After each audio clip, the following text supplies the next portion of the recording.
O Felca, ele desnudou aqui um esquema, e são crianças que são divulgadas por esse influenciador chamado Ítalo, que é com HY, e a coisa já começa toda muito brega, né? Porque a partir do momento que você está, vamos dizer, discutindo um produtor de conteúdo, né, que chama Ítalo com HY, o Haitalo, né? Haitalo o nome dele, é que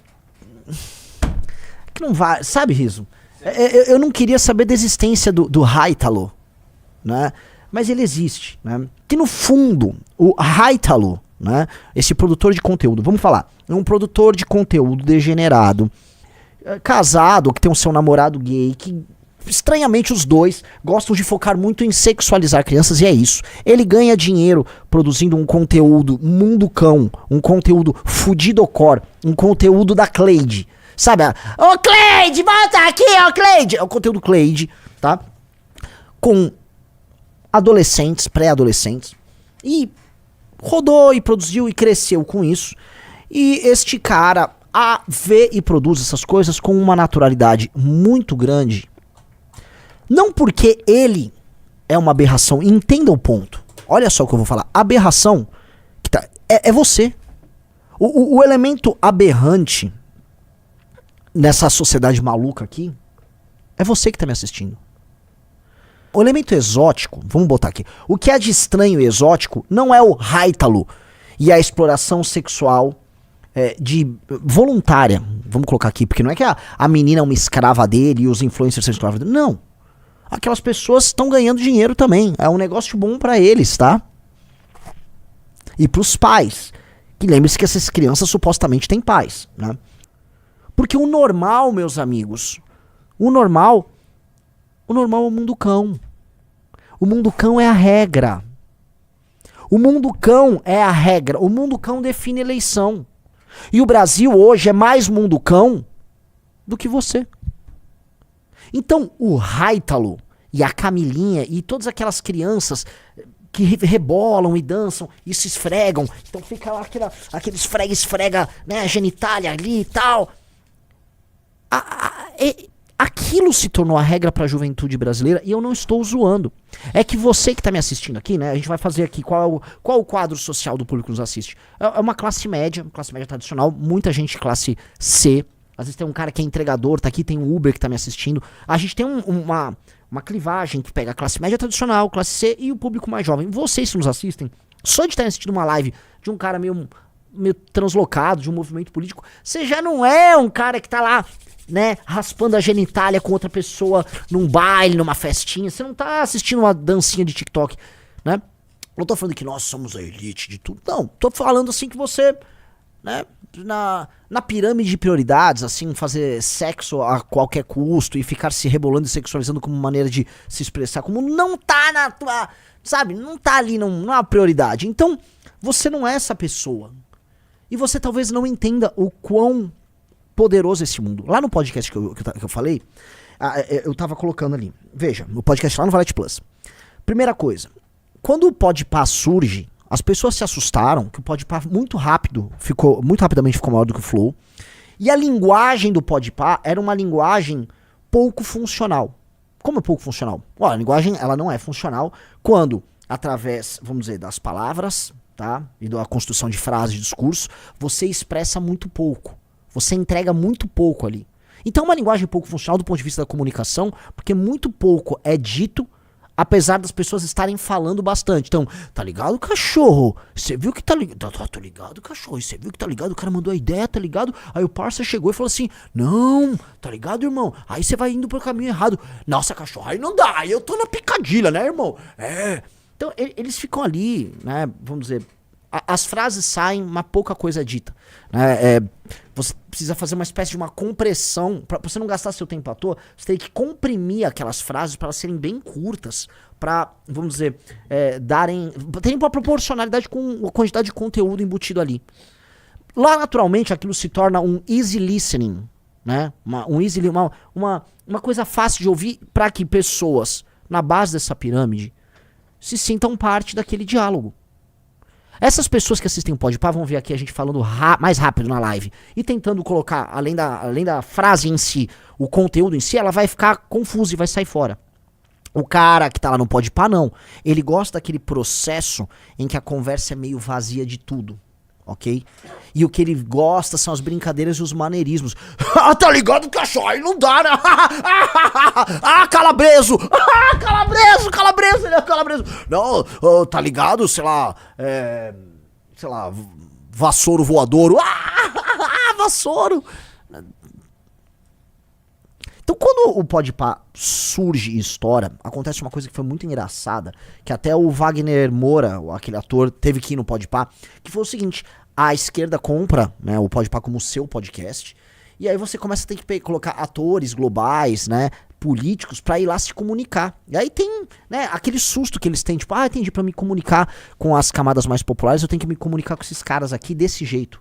E mesmo eles na esquerda ficaram um pouco assustados. O Wagner Moura, tipo, o que eu fui fazer ali? O Max Verstappen foi lá e a conversa era uma conversa de retardado. Era uma conversa de retardado. Então o Podpah assustou as pessoas. Outro grande assombro recente foi o do Oruan. E o do Oruan eu expliquei. Olha, o Oruan mostra que o mundo cão, coroado pelo crime organizado, tá mais naturalizado do que vocês imaginam. E ele é um cara que é um hits no Spotify, ele tá gigantesco. E aí as camadas populares não apenas consomem, mas validam. E não as camadas mais populares, a classe média ouve também. Houve um processo de naturalização de um discurso, de uma prática, de uma hierarquia. Aí todo mundo assustou, meu Deus, isso tá mais comum do que a gente imagina. Sim. O caso dessa Camilinha é outro elemento. O caso do Haitalo, que é o seguinte elemento. Sexualização precoce de crianças e adolescentes. Mas você vai falar, pô, Renan, mas isso acontece? Gente, sim, assim, a lógica em lugares muito pobres, especialmente pobres e urbanos, é uma divisão social entre dois tipões. A família crente, que se protege de tudo, então ela procura, vamos dizer, nos dogmas de uma religião protestante, do pastor, tal, o que não fazer para se proteger, como núcleo, para tentar manter enquanto tradição a ideia do núcleo familiar tradicional. E do outro lado, a perdição total. Ok? É meio que isso quando você desenhar a imagem da paisagem social de uma periferia. Entretanto, as estatísticas mostram que o número de mães solteiras só aumenta. O número de mães na adolescência diminuiu com maior intensidade no sul-sudeste, entendeu, Riso? Mãe solteira diminuiu. Desculpa. Mãe na adolescência diminuiu no sul-sudeste. A intensidade dessa diminuição é menor no norte e nordeste. Mas mães solteiras como um todo aumentam, com maior intensidade em famílias mais pobres. O que isso gera? Este tipo de cultura, ela permanece, é uma cultura limitante.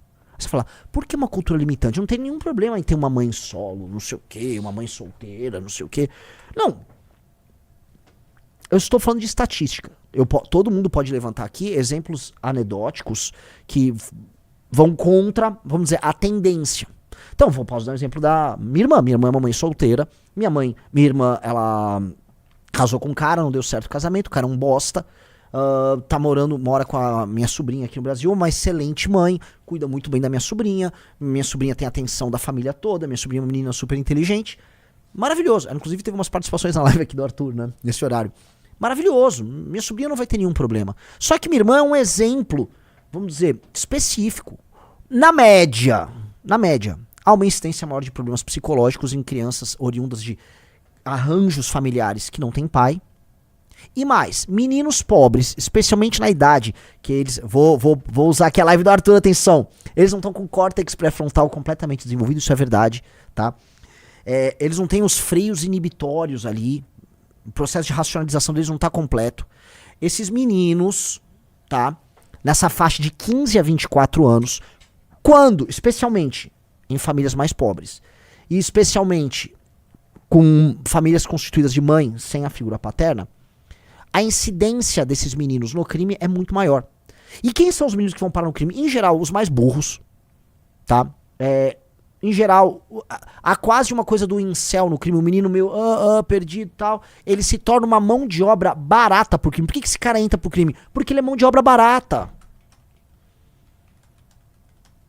Ele é mão de obra barata pro crime. Em geral, crianças oriundas dessas famílias, desses arranjos familiares incompletos, eles vão performar pior na escola. Assim, todos os instrumentos de medição que você vai ter vão demonstrar uma piora.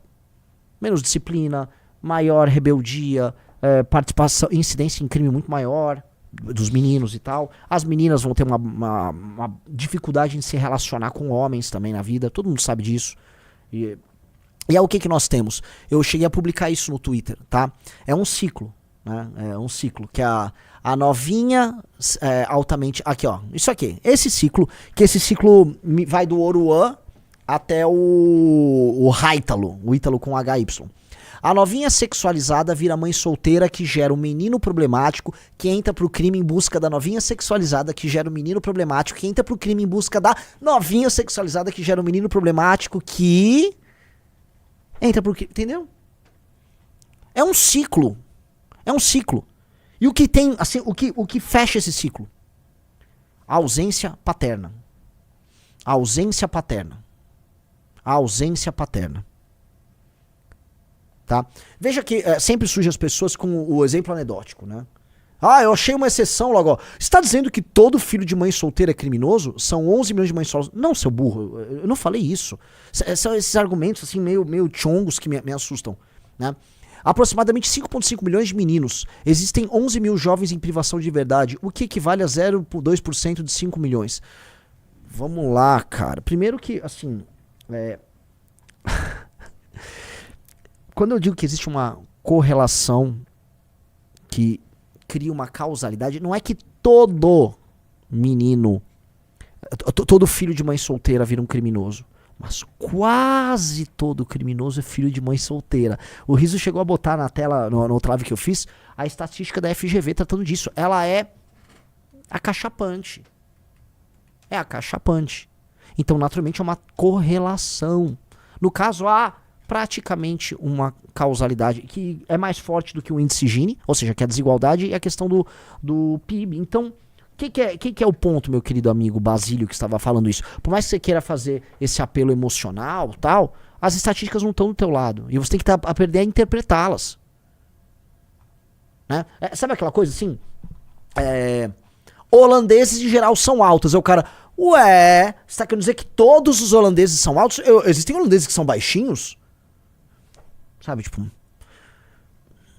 Ó, veja só, esse dado dessa pesquisa da FGV de 2007, ela é acachapante, tá? Dos jovens presentes na FEBEM, 70% foram criados sem pai. É um tipo de correlação que você vai conseguir falar, isto tem um elemento de causalidade sim. A ausência da figura paterna é a ausência de uma figura em que o jovem se espelha. Então, pensa o seguinte, se o cara tem um pai presente na casa, ontem foi dia dos pais, né? Se o cara tem um pai presente na casa dele, tá?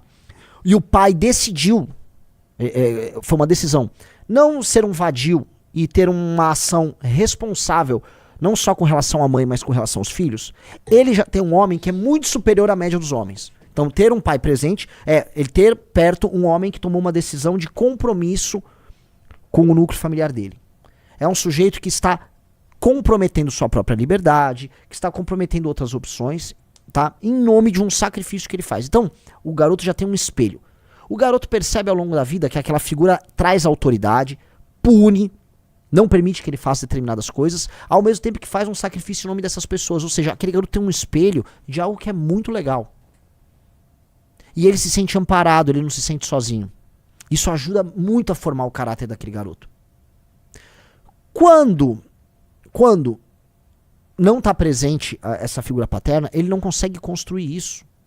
E mais, a mãe solteira às vezes nem percebe o mal que ela gera no menino, por exemplo, na sequência de relacionamentos horríveis que ela vai ter. Então, ela leva outros homens para casa. Vocês já imaginaram como para a integridade psicológica do menino fica a situação de uma mãe, né? Eles têm 8 anos, traz um marmanjo para casa.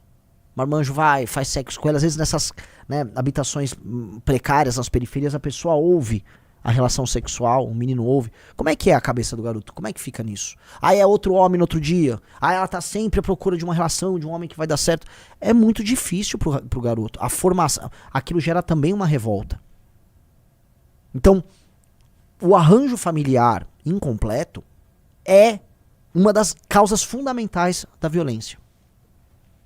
Ao mesmo tempo, esse mesmo arranjo vai gerar uma menina que tem graves problemas de autoestima, não tem a referência do pai, não teve o amor paterno, não sabe lidar com a aprovação masculina, né? Aí talvez ache que quando ela começa a desenvolver, vamos dizer, um corpo mais feminino, né? Ou seja, ela entra na adolescência, começa a ter seios e tal, ela começa a achar que aquilo é uma moeda para ela ganhar a atenção de outros homens, a atenção que ela não teve do pai, porque o pai foi ausente.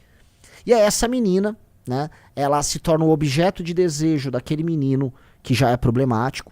E aí estamos falando de uma sociedade complicada, que as pessoas já não têm educação, o Estado já é fragilizado, essas pessoas têm poucas referências, e a hierarquia social, ou seja, os estratos sociais bem montados ali, que estão ali naquela só, tem no topo o traficante, as referências do traficante, o rapper, o jogador de futebol, que não são grandes referências pra porra nenhuma. Não são grandes referências pra nada, são referências de merda. Então aquele garoto tá com um sistema referencial completamente distorcido, aquela menina na fase da adolescência, tá, hormônios bombando, buscando atenção e validação, aí aquele garoto quer, de um lado, mostrar status social, seja ganhando um pouco mais de dinheiro, seja entrando pro crime, e ela usa a moeda social dela, que envolve o sexo, pra também crescer dentro daquela escala social, aquela pirâmide social específica. Ambos saem totalmente prejudicados. Mas a cultura, estou falando aqui um sistema de relações sociais, a cultura ao redor desse sistema de relações sociais, ela reflete isso. Então as músicas que envolvem a sexualização precoce, e eu falo, vocês têm que ouvir o podcast que eu fiz no Valete Plus sobre isso. É fundamental. A música vai refletir esse sistema de relações sociais. Então quem é a novinha, repararam, quem é a novinha nas músicas do funk, do rap?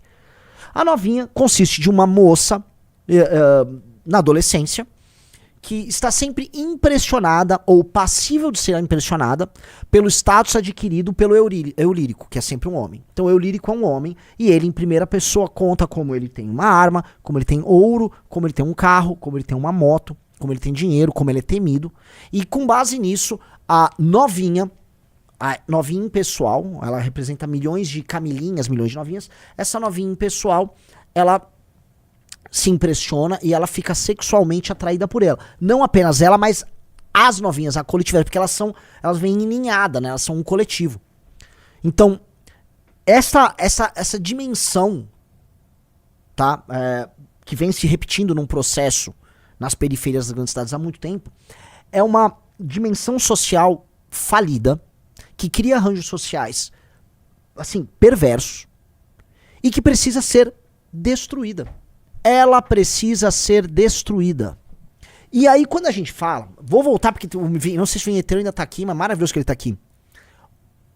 O vinheteiro, quando ele fala, né, isso não dá, tal, o vinheteiro, quando ele chama de fezes esse arranjo, ele não tem medo de falar isso.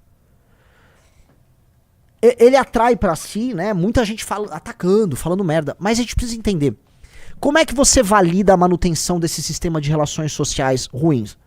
Validando culturalmente os elementos culturais que são, vamos dizer, fruto desse arranjo. Então quando você fala, não, é muito legal o programa da Regina Casé, que ela conta aquela realidade. Não, nós precisamos respeitar lá o funk do MC não sei quem. Não, o MC Latrocínio tem um ponto. Não. O MC Latrocínio não tem um ponto nem artístico e muito menos cultural ou político. Aquilo é um mero reflexo de uma estrutura social que tem que deixar de existir. E essa estrutura social tem que deixar de existir. E a gente tem que parar de falar que não tem que deixar de existir. Tem que deixar de existir. Gravidez na adolescência tem que deixar de existir. Baile funk tem que deixar de existir. O funk enquanto cultura, essa cultura de gueto e sexualização, tem que deixar de existir. Ah, não, mas você não gosta do ritmo do rap? Não, eu adoro o Kanye West.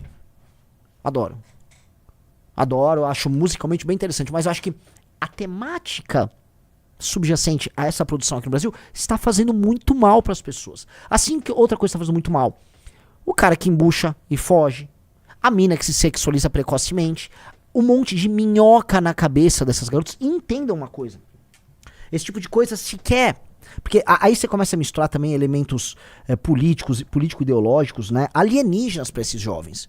E esses jovens não dispõem de material pra isso. Quem aqui assistiu o filme Taxi Driver? Ó, um cara botou, discurso racista e elitista, Renan. Luiz Davi, vai tomar no seu cu. Tá? O filho de uma família de classe média alta aqui em São Paulo, tá? Ele tá estudando numa escola decente, os pais não vão permitir que ele se submeta a esse tipo de subcultura. No máximo, esteticamente, ele botou uma bermuda maior e tal. No fim, ele vai estar estudando numa escola boa. A filha dele não vai embuchar na adolescência, tá? Eles vão acabar entrando numa faculdade boa. Podem até defender se eles forem à esquerda. Olha só que eu tô com uma mentalidade moderna e tal. E depois, eles vão se adequar a uma economia de consumo, enquanto pessoas mais produtivas, e a vida vai seguir, tá? Eles não serão reféns dessa cultura merda, tá? Coisa de burro ficar falando isso. É uma cultura merda, ela não leva a nada. Eu falo aqui como um cara que, eu disse, eu adoro o Kanye West. Mas a cultura de gueto nos Estados Unidos gera um efeito similar. Como pode, a gente precisa colocar aqui, como pode uma sociedade tão rica quanto a norte-americana fazer com que uma parte importante da população, especialmente os negros, estejam sempre numa posição de inferioridade? Não dá pra só explicar, é o racismo. Não é. Cara, o Thomas Sowell, eu falo isso, o Walter Williams, você vai pegar grandes abordagens sobre isso. A destruição do núcleo familiar, a dissolução do pátrio poder do homem negro, o fim, inclusive, daquelas comunidades que a gente sabe, comunidades altamente religiosas, e aí o boom que você teve nos anos 60, aí a ideia que especialmente a esquerda teve, tipo, não, vamos cuidar dessas mães solteiras, você teve um incentivo à mãe solteira. A própria cultura de gueto também que justifica isso. Isso acaba incidindo sobre eles de uma maneira diferente que incide, por exemplo, sei lá, um imigrante indiano que chegou. Chegou um imigrante indiano, pobre também e tal, o cara acende de uma maneira diferente. Então, há um elemento cultural muito forte que sabota essas comunidades. Um cara falou, troca o exemplo, Kanye é nazi. Não, nazi é o... Como é que ele virou o nome dele? Ele mudou... O Ye é nazi. Eu gosto do Kanye West lá do período do Life of Pablo, tal, adoro ele. Se nós não entendermos que nós temos que ter uma postura, e eu cito novamente o texto do Eduardo Pessoa nessa edição da Valete, Pessoa do Novos Clássicos, ele escreveu sobre um novo... É necessário um paternalismo... Qual o termo? Paternalismo profundo. Né? Foi muito legal que ele usou esse termo paternalismo, que eu tô falando agora da presença paterna, né? E a gente tá falando de Bolsa Família aqui, mas veja, paternalismo enquanto o Estado tá a postura do pai ausente. E veja, eu já vi muitos críticos, né, do feminismo, e eu me alinho a eles, falando assim, a mulher casa com o Estado. A mulher tem um filho, o marido não fica presente e a mulher casa com o Estado. Pois bem, o Estado tem que...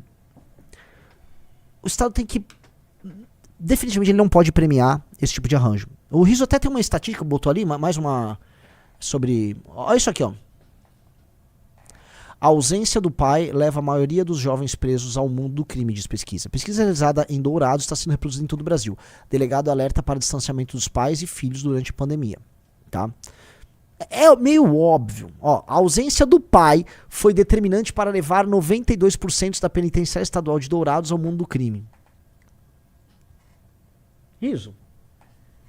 As pessoas falam, a correlação não é causalidade, mas se você bota o teu cérebro pra funcionar, você sabe que tem causalidade aí também. Você sabe que tem causalidade. E tem mais coisas, né? Vamos dizer, a mãe que se relacionou com um cara muito ruim, que não tá nem um pouco presente, ela tende a adotar comportamentos que não são muito louváveis do ponto de vista da administração das suas relações sociais. Nossa, agora eu falei de uma maneira muito, né? E isso tem consequências. Isso tem consequências sobre esse jovem, tá? Esse jovem realmente está inserido num mundo muito complicado. O pessoal fala do Taxi Driver. Eu tinha citado o Taxi Driver, né? O Taxi Driver, quem assistiu o Taxi Driver, digite um. Grande filme. No Taxi Driver, o herói do filme, né? O Travis Bickle, ele tá sempre, ele tá em busca de uma causa, né? É um homem em busca de uma causa. E aí ele encontra numa menina de 12 anos a causa, né? Ela tá sendo explorada por uma espécie de um gigolô, né? Como é que chama o cara que cuida das prostitutas mesmo? O cafetão. Ele é explorado por um cafetão, ela tem um relacionamento abusivo com o cafetão dá drogas pra ela é apaixonada pelo cafetão. E aí quando o Travis Bickle senta com ela pra conversar, pra entender a vida dela, ela argumenta Veja só, esse é um filme do começo dos anos 70. Acho que foi gravado em 74, 75, 73, por aí. Ela argumenta que não, agora as mulheres estão liberadas, agora eu posso ser o que eu quiser e tal. Já naquela época, aquele tipo de argumento ideológico estava presente na briga que ela teve com os pais ali no filme e no distanciamento que ela teve, que fez ela ir pra cidade e no fim ela terminou virando prostituta na adolescência, né?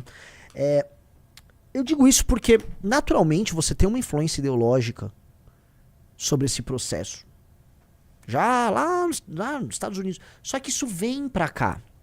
Naturalmente, né, eu não vou falar que foi a ideologia feminista que gerou essa sociedade doentia, porque eu estaria mentindo. Esse tipo de relação social trágico, né, a mãe na adolescência, a mãe grávida sem presença do pai, ele é um arranjo de mundo cão e incivilizado, que faz sentido ter se ampliado muito, porque durante o período, olha só que interessante, durante o período de êxodo rural muito forte que o Brasil teve, ou seja, nos anos 50, o século XX foi um século do êxodo rural no Brasil, as pessoas saíram do campo e foram para a cidade. Essas pessoas, quando foram para a cidade, as pessoas mais pobres, imagine, você tem uma periferia de São Paulo, aí sai uma moça do interior do Ceará, outro do interior da Bahia, outra do interior de Minas, outro sai do Rio. Todas essas pessoas não têm onde ficar, elas se acumulam em favelas. Elas não têm mais o núcleo social, elas não têm mais a presença da igreja, elas não têm mais a figura dos pais por perto. Aí essas pessoas saem construindo novos sistemas de relação social, desamparadas, atomizadas. E aí, cara, é o caos total, porque você não tem mais freios inibitórios, as pessoas estão ali perdidas. O lugar, né, assim, uma favela é um lugar em que não há espaço para individualidade, as casas são, vamos dizer, nem dá pra chamar aquilo de casa. Então tudo aquilo fomentou este problema e este problema explodiu. Tanto que é muito interessante porque o boom está acontecendo especialmente nos anos 70 e 80. As crianças, o boom do êxodo rural acontece nos anos 70 e 80. E as crianças geradas nesse processo, tá? Uma massa de meninos com ausência de pai e muito pobre morando na periferia, são justamente os rapazes que lideram o aumento rampante, bizarro da violência que nós tivemos em São Paulo nos anos 90. A violência nos anos 90 e começo dos anos 2000 em São Paulo era insuportável. Diminuiu muito.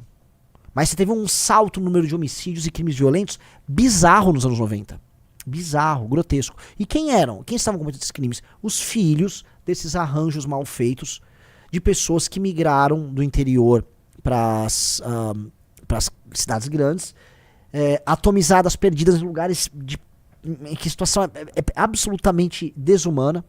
E mais, o Brasil não resolveu esse problema, porque é um problema de infraestrutura também, de adequação urbana. E, cara, isso não foi resolvido. E mais, há de se correlacionar a isso. Possivelmente, essa queda lenta e gradual que nós estamos tendo no número de homicídios se dá também porque a natalidade nesses centros urbanos, nessas comunidades mais humildes, diminuiu. Então tem menos rapazes nascendo, portanto, menos meninos problemáticos que podem ser capturados pelo discurso do crime ou estarão numa situação de instabilidade tal que cometem crimes violentos. Voltando isso pro Felca, pra gente chegar aqui, né? Isto tudo que eu estou falando representa um Brasil que tem milhões e milhões e milhões e milhões de pessoas e que tem em si uma expressão cultural. Eu já expliquei pra cultura da novinha, a cultura do funk. Existe uma expressão cultural que reflete esse mundo e que turbina esse mundo. Há também a demanda das redes sociais, agora eu vou falar de um elemento algorítmico, por sexualização. Meus amigos, do Twitter, né, ao Instagram, é tudo soft porn. Vamos falar a verdade. É tudo soft porn. O que é... No Twitter você tem pornografia aberta. Mas no Instagram você tem soft porn. Você tem, do nada... Agora você tem influenciadores... Eu já vi isso, influenciadoras de inteligência artificial seminuas que parecem o tempo todo tá na beira ali da adolescência pra idade adulta. Isso está acontecendo. As redes sociais permitem isso. E aí você tem uma massa de meninas querendo atenção, usam as redes sociais para validar atenção. E aí você vai ter complexos de influenciadores, que é o caso desse Ítalo, ou Haitalo, né? Que criam, vamos dizer, entretenimento pro povo baseado nisso. E o povo assiste. O lance é, as pessoas estão assistindo isso há anos. E nunca deram bola. Nunca deram a mínima pra isso. Por quê? Porque é naturalizado na realidade delas. E esse é o ponto que eu quero chegar. O que o Felca revelou que todo mundo já não sabe que existe? Talvez as pessoas estão agora indignadas. Nossa, mas isso acontecia. Poxa, agora tem um nome, tem um cara pra apontar. Sim, esse Haitalo é um pervertido, vagabundo. Mas quantas milhões de outras pessoas também não o são? Não só consumindo isso, mas quantas mães que permitem que a sua filha com 14 anos vá para um baile ou que já esteja tendo uma atividade sexual recorrente não são permissivas com esse tipo de cultura? Quantos pais que não ligam, que negligenciam o crescimento dessas suas filhas, também não ligam para isso e não validam isso? Quantos professores, agentes públicos, políticos não validam isso? Quantos homens adultos que não saem com essas meninas menores de idade que não validam isso? Essa é a regra. Isso é a regra nesse país horrível que a gente mora. Nesse mundo cão que a gente mora. Essa é a regra. Você e o teu arranjo familiar um pouco mais estável, você é exceção. Essa é a regra. E a cultura mainstream no Brasil te faz achar que é bonito isso. Te pediram pra achar que funk é legal. Que não, olha só, Regina Casé disse que a cultura da favela é uma cultura precária. E ela não vai produzir nada além de pobreza. Pobreza, violência, arranjos sociais infelizes. Essa lógica que eu estava descrevendo para vocês não vai gerar uma massa de cirurgiões, uma massa de pessoas aptas a lidar com a inteligência artificial. Não vai gerar. Não vamos ficar fingindo. Não vai gerar. Não vai adiantar. Ah, fiz uma grande escola. Se não tiver autoridade na escola, mas muita autoridade na escola, porque você vai ter que reverter esse processo de cultura de leniência com tudo, com os comportamentos sexuais, com atividades criminosas, com tráfico de droga, um certo relaxo e falta de expectativa, a ausência dos pais, a falta de um horizonte mais ambicioso para a própria vida que os pais não estão dando. Você vai ter que reverter isso com muita autoridade. Muita autoridade. Professor, autoridade. Escola, autoridade. Proteção, amizade, acompanhamento com esses jovens. Você vai ter que entregar para eles, né, o que o pessoa fala ali, esse paternalismo profundo. Que não vai ser só um cartão do Bolsa Família que é o que dá. Ai, dá um pé de meia pra esse negócio. Vai pro inferno a Tabata e a merda do pé de meia dela. Vá pro inferno 1000 vezes a Tabata e a merda do pé de meia. Isso não resolve bosta nenhuma. Troque todos os programas assistenciais para esses jovens por autoridade e exemplo. Troque tudo por autoridade e exemplo. E se puder dar autoridade e exemplo numa escola com infraestrutura, com uniforme bom, entregando autoestima, autoridade e exemplo, aí você tem ganhos em escala. Primeiro de tudo na redução da violência. Em segundo, em aumentar a produtividade. Em terceiro, em detectar ali naquela comunidade os talentos, tem que tirar de lá e levar para outros lugares. É por isso que a gente sempre falou. Primeiro, prendeu, matou. E segundo, bandeira, quartel, escola. Bandeira, a autoridade do Estado tá aqui. Bandeira do Brasil. Quartel instalado, acabou. Não vai ter crime aqui. A polícia vai estar participando da tua vida. E 3, a escola como um elemento agregador que vai pegar essa massa de jovens perdidos, que costumam ser a matéria-prima do crime, e elas na verdade não vão ser vistas mais como vamos colocar aqui, como um passivo social. O jovem de periferia é entendido pelo Estado brasileiro e pelos formuladores de políticas públicas como um passivo social. Não adquirem produtividade, vão ter subemprego, uma parte acaba caindo no crime, viram depois um preso previdenciário, um preso na assistência social. Os formuladores de políticas públicas pensam assim. Essas pessoas têm que ser tratadas como ativo. E como você tem que investir, né? Aquela pessoa existe, você vai ter que investir nela. E a base tá ali. São nesse período formatório da personalidade, que vai até os 20 anos de idade, tem que estar presente. Se o pai não tá presente porque o filho da puta embuchou uma Cleidiane e o filho da puta largou ela e deixou ela na mão, você que mora no Brasil e que não pertence a arranjo, você vai ter que entender a seguinte coisa. O Estado brasileiro vai refletir a sua visão de mundo, portanto, a visão de mundo que vai estar presente é a visão de quem vive a família estruturada. Você entendeu? Não de quem vive a família desestruturada. É a visão de quem vive um Brasil da produtividade, da construção de capital. E não de quem vive a vida dessa desconstrução eterna. E o Estado vai ter que reforçar essa visão e alterar a base com base nisso. É isso. Isso é um compromisso de classe social. É um compromisso de classe, de puxar as pessoas pra cima. Esse é um compromisso. Porque tudo isso é aberrante? É. Mas entendam, tá? Não tem ninguém puxando a orelha da Camilinha. Ela não tem pai. Não tem ninguém puxando a orelha dessas... Não tem ninguém. Gostou desse vídeo?